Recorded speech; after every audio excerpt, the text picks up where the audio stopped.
Minnesota, January 2022. Outside temperature, -14 degrees Fahrenheit.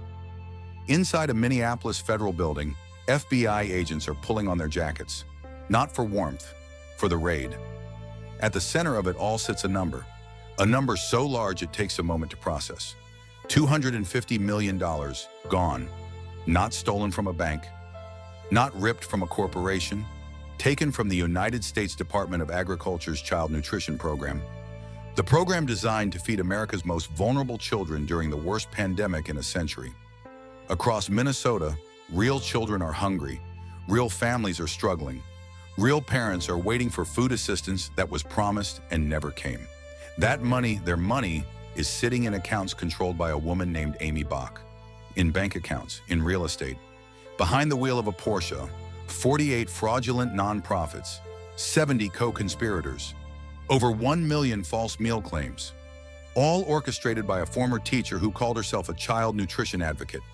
The FBI is 2 minutes away from her door, but to understand how we got here, we need to go back. The year is 2020. The world is shutting down. Schools close across America in March. For most kids, that is an inconvenience. For children from low-income families in Minnesota, it is a crisis. The school cafeteria is where many of them get their only reliable meal of the day. The federal government responds fast. The USDA's child nutrition programs, already distributing billions in food aid, expands its reach. A new emergency provision allows nonprofit sponsor organizations to apply to distribute meals to children in need. The rules are designed to move quickly, applications are streamlined, oversight is reduced. The goal is simple: feed hungry kids, fast. Enter Aimee Bock. Bock is 41 years old in 2020, a former school teacher from the Minneapolis suburb of Inver Grove Heights. She runs a small nonprofit called Feeding Our Future, founded in 2017. On paper, it is modest, a community-based organization helping underserved youth. She applies to become a USDA-sponsored meal site operator. The approval comes through. In the first months, everything looks legitimate. Sites open across the Twin Cities metro. Community members show up, meals are served, photos are taken, documents are filed, the USDA reimbursement checks begin to arrive. Then the checks get bigger. By the end of 2020, Feeding Our Future reports serving hundreds of thousands of meals. Local media praise the effort. State officials express gratitude. Bock appears at community events. She speaks at panels. She cultivates relationships with officials at the Minnesota Department of Education, which administers the federal funds. In 2021, the claims explode. Feeding Our Future, a small nonprofit that 3 years earlier had a budget of under $60,000, suddenly reports serving millions of meals per month.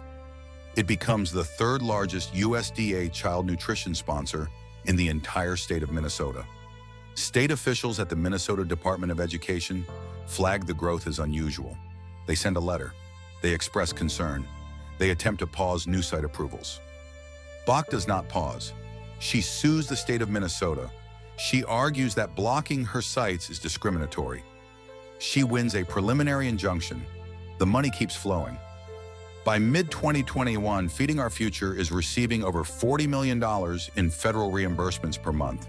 That is $40 million every 30 days for a charity that began with 3 paid staff members. The numbers are impossible. Every person inside the organization knows it. Behind the polished image, something was wrong. January 20th, 2022, 6:47 a.m. FBI agents hit 15 locations simultaneously across the Minneapolis metro area. They move through the cold in body armor, search warrants in hand. They reach the homes of key co-conspirators. They hit the offices of fraudulent meal sites. They arrive at bank branches to execute account freezes. In the span of 90 minutes, the entire Feeding Our Future network goes offline. Agents seize $5 million in cash, luxury vehicles, electronics, designer goods, hard drives containing years of fabricated records. At one location, agents find $3.1 million in cash stuffed into a bag in a closet. The person inside the house tries to explain it as money for a real estate deal. Agents arrest him on the spot. Aimee Bock is not arrested that day. She is not present at any of the raided locations. She learns of the raids from a phone call. She cooperates with investigators. Voluntarily, she believes she can talk her way out. The federal complaint lands 2 days later. It is 95 pages long. The allegations are specific, granular, and devastating. The FBI has wire transfers, text messages, bank statements, staged photographs of empty sites, surveillance footage. They have everything. By February 2022, the story is national. The New York Times, NBC News, CNN. The phrase, "feeding our future fraud," enters the American news cycle with immediate force. The human cost is made real in the testimony of community members from the East African immigrant community who were recruited as site operators. People who believed they were participating in a legitimate program. Some lose their savings. Some face federal charges. Some lose their immigration status. People who needed food assistance programs now face federal prosecution for crimes they were manipulated into committing. One of them is Mahad Ibrahim, a Somali-American resident of Minneapolis. He is 32 years old at the time of his arrest. He operated a meal site he believed was legitimate. Federal documents later established that co-conspirators above him in the network provided him falsified instructions. He pleads guilty to a reduced charge. He is sentenced to probation. He loses his job. His family is shattered. He is one of dozens.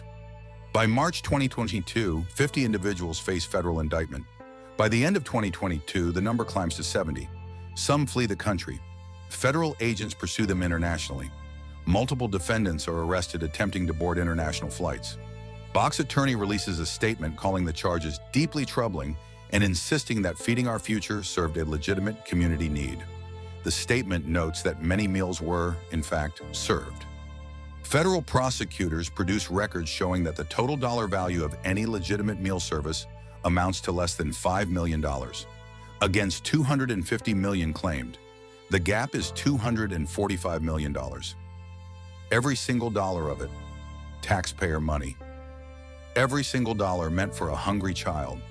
By 2023, the legal machine is grinding forward. The trial for Aimee Bock begins in federal court. It runs for 8 weeks. Prosecutors call 41 witnesses. They enter over 1,400 exhibits into evidence. The jury deliberates for 3 days. In the summer of 2021, investigators at the Minnesota Department of Education are staring at a spreadsheet they cannot explain. One line item, a single Feeding Our Future site in Shakopee, Minnesota, claims to have served 45,000 meals in 1 week. The site is a small community room. It holds 60 people. The analyst who flags this number is not an FBI agent. She is a state government auditor earning $58,000 a year. She prints the spreadsheet. She walks to her supervisor's office. She places it on the desk. "Something is very wrong with these numbers," she says. Her supervisor agrees. They draft a formal referral to the FBI. They send it. They wait. What they do not know is that the FBI has already received 17 separate tips about feeding our future from community members, rival nonprofits, and concerned citizens.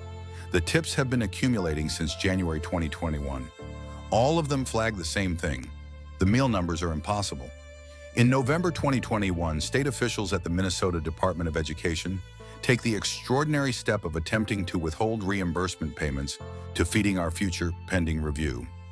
Bock's legal team responds immediately. They invoke civil rights protections.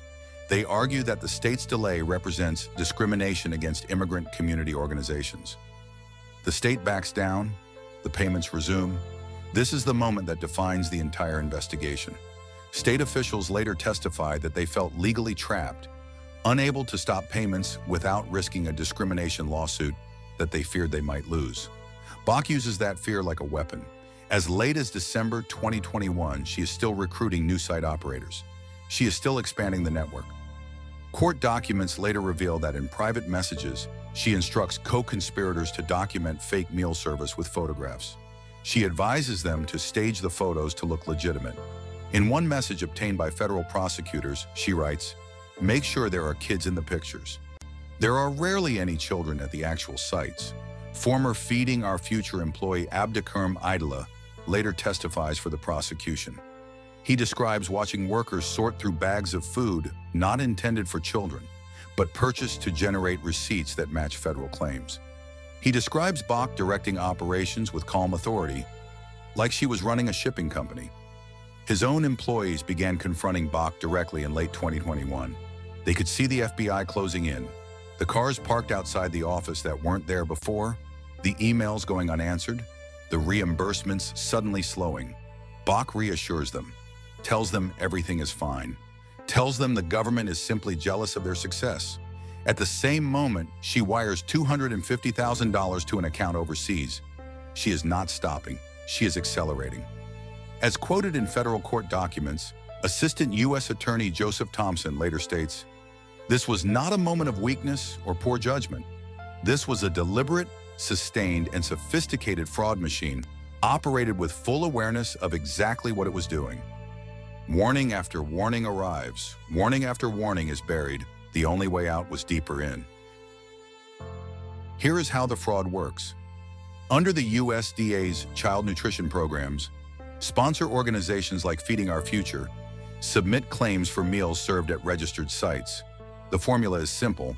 Report the number of meals, collect federal reimbursement. For summer 2021, the rate is $4.60 per lunch. Bock builds an empire on one insight. The federal government trusts the paperwork. She recruits co-conspirators, mostly Somali American community members in the Minneapolis area, to open fraudulent meal sites, a warehouse in a Minneapolis suburb, a community center that never opens, a school building that sits empty. They submit applications. They pass cursory inspections. They get approved. Then they start filing claims. One site reports serving 5,000 meals a day in a building with a capacity of 300. Another site claims 7,500 children daily in a zip code with 4,200 total residents. One location reports serving meals on days when the site does not exist yet. The numbers are fiction, every single one, but the reimbursement checks are real. Here is the first lie that starts everything. In spring 2021, Aimee Bock submits federal paperwork asserting that Feeding Our Future has expanded to over 200 meal sites statewide. The actual number of operating sites, fewer than a dozen. Federal auditors are overwhelmed. COVID relief money is flooding the system at a rate never seen before. Between 2020 and 2022, the USDA distributes $11 billion through emergency child nutrition programs. Oversight processes designed for a $500 million program cannot keep pace with an $11 billion one. Bock knows this. She exploits it with precision. The co-conspirators receive a share of each reimbursement, typically 20 to 30%. The rest flows back to entities controlled by Bock and her network.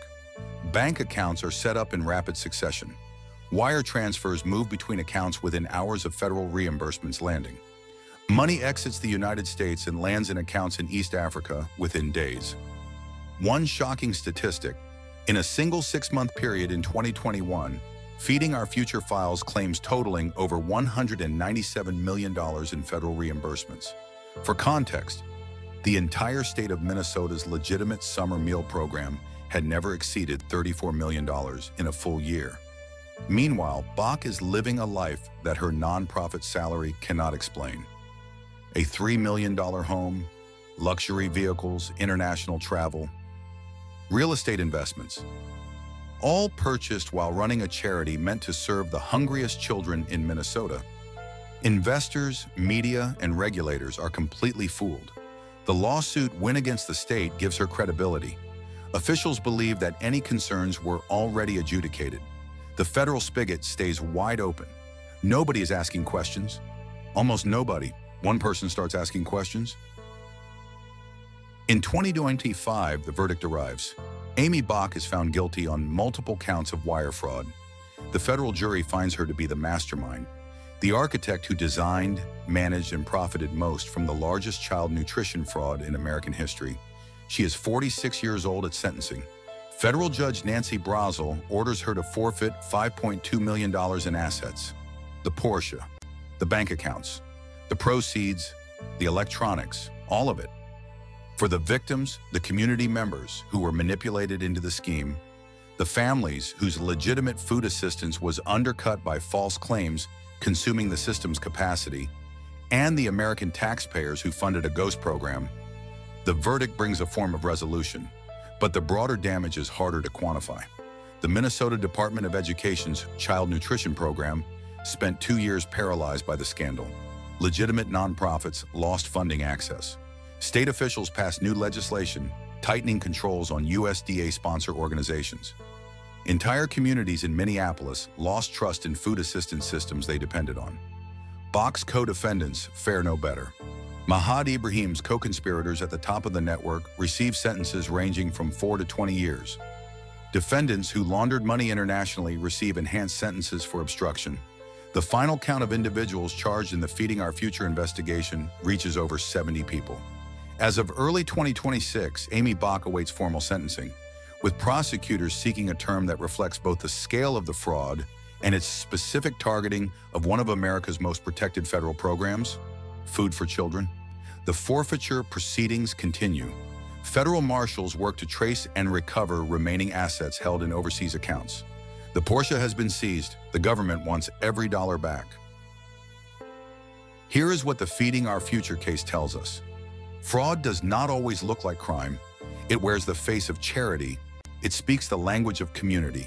It uses the suffering of real people as a permission slip to steal. The systems designed to protect America's most vulnerable are also the most exploitable, because the moral cost of questioning a children's food program is too high. Bad actors understand this. They build their empires inside the hesitation, but those empires do not last, because somewhere in the system, underpaid, overworked, sitting in a government cubicle with a spreadsheet that does not add up, there is always someone who notices, someone who prints the page, walks down the hall, says, something is wrong. And it is always that person, not the fraudster with the Porsche, who writes the final chapter. The $250 million is gone. Most of it will never return. But Aimee Bock is convicted. The machine is dismantled, and the FBI still has open cases. The story is not over. Next episode on the Fraud Files, the $10.6 billion Medicare ghost company that filed fake catheter claims for 1 million Americans who never asked for anything. Subscribe, because every empire hides a crime.